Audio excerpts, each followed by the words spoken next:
Hey, what's up YouTube? Scotty Tradition back with a mail day video.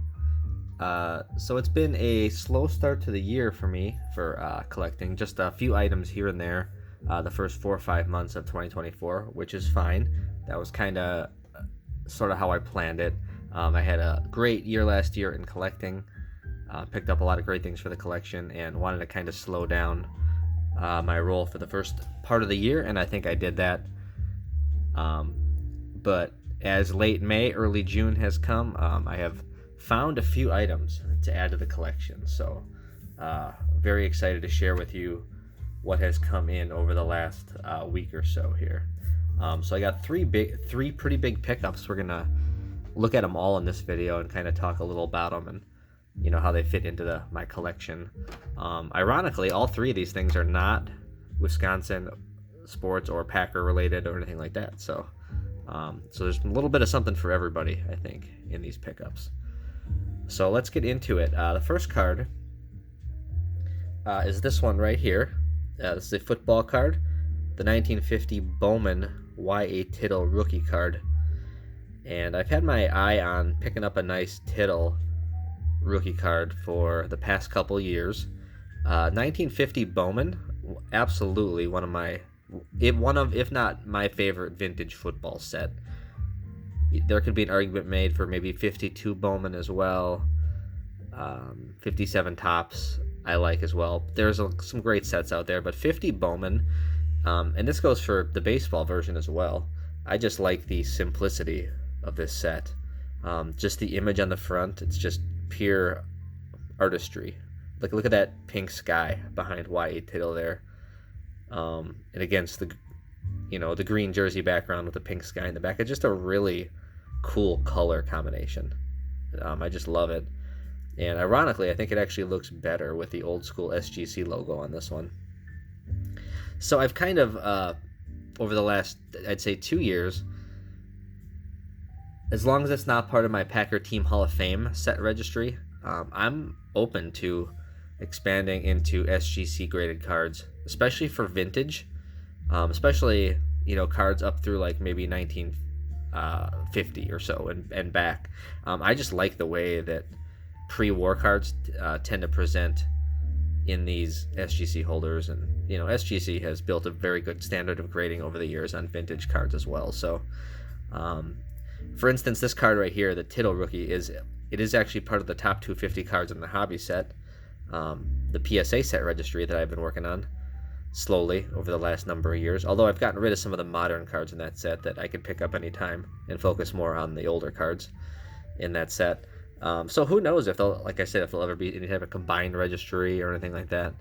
But obviously I won't be able to add this to the PSA registry, which is fine with me. I actually don't mind that as I've gotten a little bit older and more mature in my collecting. Like, I can live with that. I would just rather have the best example of a card I can find. And I've been watching these for quite a while, and you don't see many high grade or reasonable options available. And you see a ton of low grade and really off center versions of this card. So this was a card. You can see it's not perfectly centered, but it does present pretty well. And good eye appeal all around on this card for the most part. Colors are great. There's usually a lot of fading in the color part of the jersey and his face as well with this card. So I actually really liked the registration on this card, and I thought the color was good as well. So happy to grab that one. Knocks off a top 250 card for me. As far as the set goes, this is from the 50 Bowman set, like I mentioned, one of my favorite sets of all time. This is probably one of the top 2 cards in the set. I think everybody would agree the Otto Graham is probably the best card in the set, most popular card anyways, and the Tittle is probably second. I just love this card.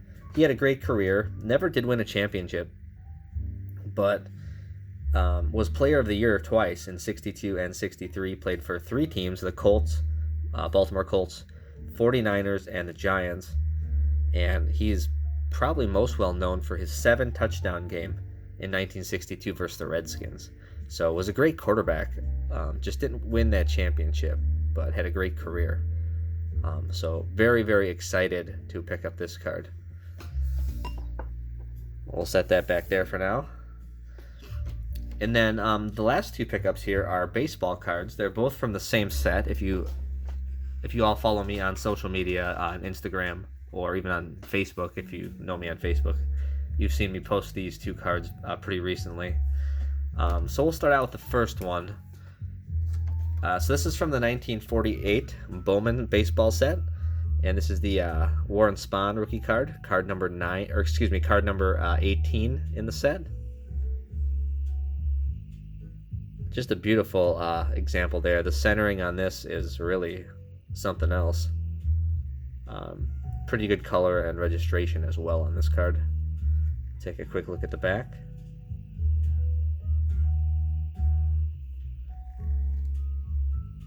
And yeah, I mean, Warren Spahn's accolades are just legendary. His wins as a left-handed pitcher. I think he has like something like, is it 63 shutouts or something as a lefty over like just an absurd amount of time, which is made even more amazing that he spent at least 3 years, or maybe even 4, at least 3, in serving in World War II. He served in the Battle of the Bulge, winning a Purple Heart and I believe a Bronze Star as well. So Warren Spahn had quite an amazing career. And of course, I am a Milwaukee Brewers fan, and he pitched for the Milwaukee Braves for a portion of that part of his career.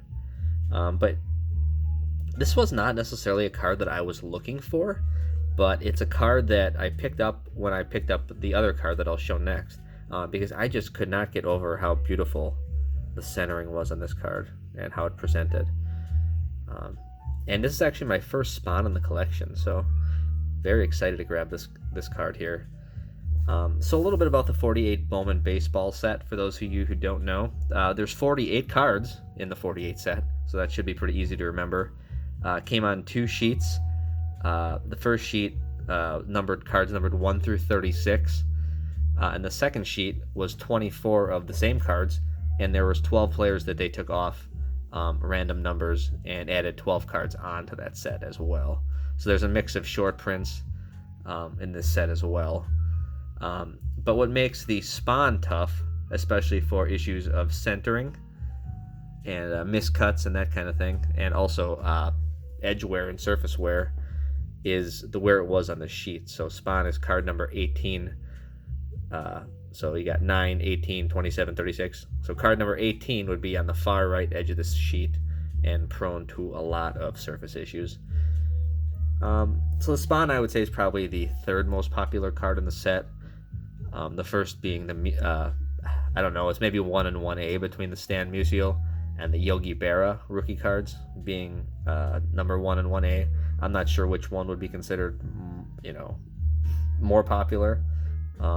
But yeah, the Spahn is that next one in line after that, I would say. Just a beautiful example right here. So real happy to grab that one. Set him up over there. There we go. And then the last one I'll talk about is a card that just came in, just got it yesterday, and I couldn't be more happy. This is a card I've had my eye on for at least a couple years.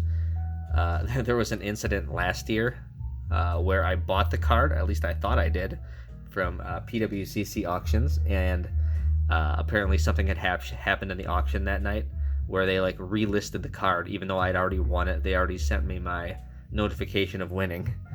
And but because some people like couldn't bid on other cards, they like relisted every card in that auction like the next day to go off, and I completely missed it.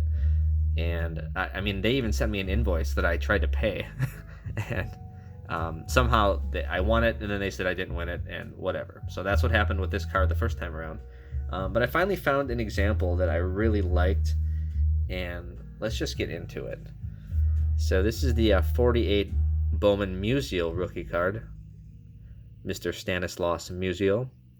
Obviously one of the best, most consistently great hitters of all time, over a long period of time, and just consistent on and off the field from everything that you hear about the guy. So I'm not even a Cardinals fan. I'm a Brewers fan, and the Cardinals have been an annoyance for most of my sports watching life, but it's hard not to root for a guy like Stan Musial, and especially once you start learning a little bit more about him. I mentioned that there's the 36 card sheet, and Musial, number 36. So would be in that far right corner of the sheet, which makes him prone to miscuts, offset centering issues, wear issues, the same kind of stuff that Spawn is subject to. Musial even maybe more to an extent, being on that corner. So this one, what drew me to this card was just the color. I mean, the white in this card is just amazing. There really isn't much toning to the card itself. Just very beautifully white. The black and white contrast throughout is really nice. And the centering is pretty good. Top to bottom, it's a little off, which I'd certainly rather have top to bottom a little off than right to left. That's just how my eye works. But overall, it presents really nicely. And the corners and edges on this card are just amazing. Like, this card has 7-8 quality type corner edges type card, but it does have a little bit of fading kind of behind his hat there. You can see that's probably what kept it at a 5. But just glancing at this card, especially in this holder, like with the black, again, this is like the old school color match right here. You got the label color matching the card itself with the black and white. These cards just look tremendous in SGC holders, in my opinion. I'll take a quick glance at the back there. Again, really high quality card as far as edges, corners, and then it's really decently centered.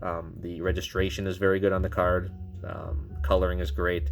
Just that little bit of fading above the hat, which to me doesn't detract too much from the overall card itself. So was really happy to add that one to the collection, and I can finally close the door on the Stan Musial saga.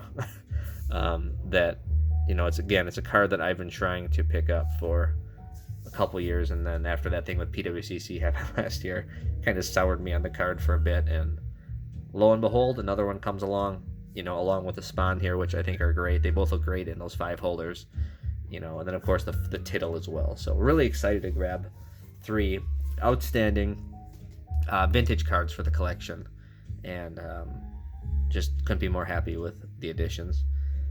I do have one more card coming in. It should be here in the next week or two.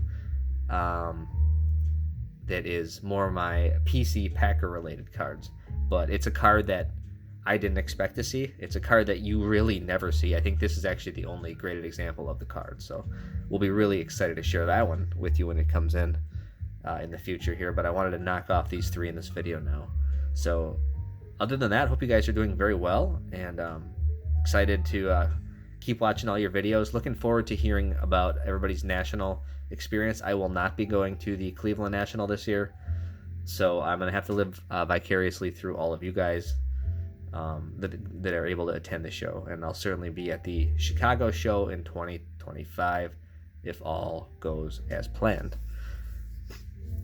Hope you guys have a great rest of your week, and thank you so much for watching.